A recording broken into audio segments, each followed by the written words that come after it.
Hi అందరికీ welcome to our channel. పెళ్ళిళ్ళ season అని ఇదివరకు వీడియోలో పెట్టి ఆ ఒక్క ఎంగేజ్మెంట్ చూపించి ఇంకా ఏది చూపించలేదు, పెళ్ళిళ్ళ హడావిడే లేదు, పెళ్ళిళ్ళ సీజన్ అని ఎందుకు అన్నది అని అనుకుంటున్నారా? ఇదిగోనండి, స్టార్ట్ అయిపోయినాయి పెళ్ళిళ్ళ సీజన్ అనేది. ఒకే రోజు 2 హల్దీలు. ఇప్పుడు ఫస్ట్ హల్దీకి అటెండ్ అయినాం. ఈ హల్దీ అయిపోయాక ఆ హల్దీకి వెళ్ళాలి, కానీ మేము హల్దీకి వెళ్ళలేదు. సెకండ్ దానికి కూరాళ్ళకి వెళ్ళినాం. Next day marriage. 2 పెళ్ళిళ్ళకి అటెండ్ కావాలి. అందులో మా తమ్ముంది ఎంగేజ్మెంట్ ఉంది.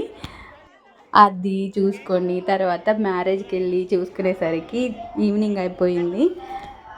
ఎందుకు ఇలా వస్తాయో తెలియదు కదా, అన్ని అకేషన్స్ అన్నీ ఒకేసారి వస్తాయి. అన్ని అకేషన్స్ ఒకేసారి ఎందుకు వస్తాయో తెలియదు కదా. ఒక్కోసారి మ్యారేజ్లు లేక బోర్ కొడుతుంది, ఏదన్నా అకేషన్ ఉంటే బాగుండే అని అనిపిస్తుంది. కానీ అప్పుడు మాత్రం ఏవి రావు. వచ్చినాయి అంటే అన్నీ ఒకేసారి వస్తాయి. ఎప్పుడు ఎక్కడికి వెళ్ళాలో కూడా అది తెలియదు. అన్నీ దగ్గర బంధువులే, అందరూ మన వాళ్ళే, అందరిదే మేనే. అప్పుడు ఏం చేస్తాం మనం? అన్నిటికీ అటెండ్ కావాలి. అక్కడ ఒక 5 మినిట్స్ వండుకుంటూ వెళ్ళడం తప్ప ఏం చేసేది ఉండదు. ఎక్కడ నిలకడగా ఉండేది లేదు, ఎంజాయ్ చేసేది లేదు. ఇలా ఉంటుంది పెళ్ళిళ్ళు అంటే. ఇలా ఉంటాయి పెళ్ళిళ్ళ సీజన్ అంటే. నా తమ్ముడు, వీడి ఎంగేజ్మెంట్ ఉంది. ఎంగేజ్మెంట్ చూసుకొని నెక్స్ట్ మ్యారేజ్లోకి వెళ్ళాము. ఎండాకాలంలో పిల్లల్ని పట్టుకొని మ్యారేజ్లోకి వెళ్ళడం పెద్ద టాస్క్ అది అసలు. 2 పెళ్ళిళ్ళు చూసుకున్నాక ఇక లాస్ట్లో భరత్కి మా ఇంటికి వచ్చేసాం. మా అబ్బాయి ఇప్పుడే వచ్చారు, గుడికాడ ఒడిబియ్యం పోస్తారు. ఇక ఇది పెళ్లి బియ్యం కదా, పెళ్లి బియ్యం పోస్తారు. పెళ్లి బియ్యం అయ్యాక ఇంకా భరత్ స్టార్ట్ అయిపోతుంది. చిన్నోడు చూసారా, వదిలితే ఎక్కడ తప్పిపోతానేమో అని నన్ను అలానే పట్టుకునే ఉంటాడు. అలా ఉంటుంది మా చిన్నోడితోటి. ఎటు వెళ్ళనివ్వడు.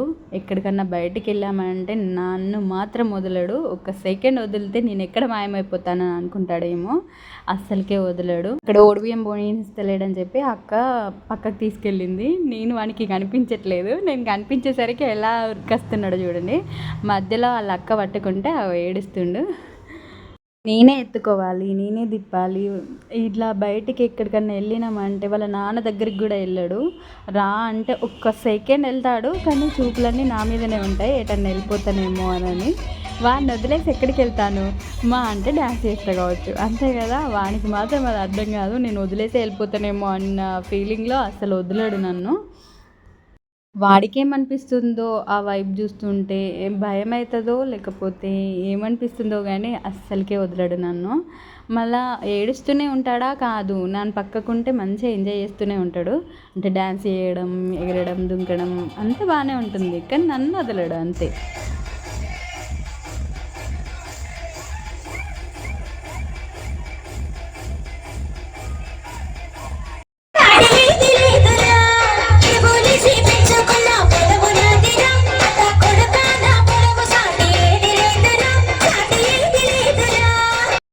చాలా రోజులైంది ఇలా భరత్లో ఎంజాయ్ చేసి. ఇంకా మా పిల్లలు పుట్టినప్పటి నుంచి ఇంకా భరత్లు అనేది లేదు. ఎప్పుడో అలా లైట్గా కొద్దిసేపు చేశానేమో కానీ కంప్లీట్గా అయితే ఎప్పుడూ చేయలేదు. మా పెద్దోడు పుట్టాక ఏం పెళ్ళిళ్ళు అంటూ దగ్గర పెళ్ళిళ్ళు ఏమీ రాలేదు. అలా మేము ఏం ఎంజాయ్ చేయలేదు. మా చిన్నలాగా కాదు అసలు. పెద్దోడు మంచిగా నన్ను డ్యాన్స్ వేసుకొని ఇచ్చేది. వాడు నాతో పాటు కూడా డ్యాన్స్ చేసేది. ఇప్పుడు చిన్నోడు అలా కాదు. కానీ అప్పుడు ఏం పెళ్ళిళ్ళు ఏం రాలేదు. ఇప్పుడు చిన్నోడు ఉన్నప్పుడు మన దగ్గర పెళ్ళిళ్ళు అన్నీ వస్తున్నాయి, భరత్లు వస్తున్నాయి, కానీ చిన్నోడు డ్యాన్స్ చేయలేడు. ఏం చేయాలి? నా పరిస్థితి అలా ఉంది. ఇప్పుడు కూడా అత్తమ్మ కొద్దిసేపు, ఈయన కొద్దిసేపు బయటికి తీసుకెళ్ళి అదో ఏదో చూపిస్తే కొద్దిసేపు డ్యాన్స్ వేయనిచ్చిండు. అది కూడా ఎంతసేపు 2 సాంగ్స్ వేసినా కావచ్చు, అంతే. ఇంక మళ్ళీ వెతకడం స్టార్ట్ అయింది. నేను ఎక్కడున్నానా అని వెతికి చూసి డ్యాన్స్ వేస్తున్నా అని చూసి ఏడవడం స్టార్ట్ చేసిండు. అలా ఉంటుంది మా చిన్నోడితోటి. పర్లేదులే, కాస్త కూస్తున్న డ్యాన్స్ వేయనిచ్చిండు. ఆ ఫీలింగ్ చాలు. ఇంక మళ్ళీ నెక్స్ట్ భరత్లో చూసుకుందాం. ఇప్పుడు మళ్ళీ ఇంకా పెళ్ళిళ్ళు ఉన్నాయి కదా, చెప్పాను కదా పెళ్ళిళ్ళ సీజన్ అని. నెక్స్ట్ పెళ్ళిళ్ళలో చూసుకుందాం. ఫుల్ డ్యాన్స్, ఫుల్ రచ్చ వాడిని తొందర పడుకోబెట్టి ఫుల్ డ్యాన్స్ చేయాలి. కానీ అనుకుంటాం కదా, ముందు అనుకునేవి ఏవి జరిగాయని. ఏం చేస్తాడో మా వాడు. కాపీ రైట్స్ వస్తాయని చెప్పి అన్నీ మ్యూట్లోనే పెట్టినా, ఏమనుకోకండి.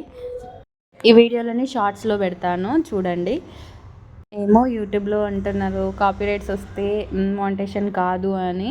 అందుకే ఎందుకు రిస్క్ తీసుకోవడం అని చెప్పి అన్నీ మ్యూట్లోనే పెట్టిన. కాపీరైట్స్ ఇట్లా వస్తాయేమో అని చెప్పి. ఈ వీడియో మీకు నచ్చిందా? నచ్చితే లైక్ చేయండి, కామెంట్ చేయండి, సబ్స్క్రైబ్ చేయడం మర్చిపోకండి. నెక్స్ట్ మ్యారేజ్ వ్లాగ్లో మళ్ళీ కలుద్దాం. ఎలాంటి వీడియోలు కావాలి, ఎలాంటి వ్లాగ్స్ తీయాలి అని అనేది కామెంట్స్లో నాకు సజెషన్ ఇవ్వండి. నేను అలాంటివే తీస్తాను. ఓకే, అంతవరకు bye bye. Thank you for watching.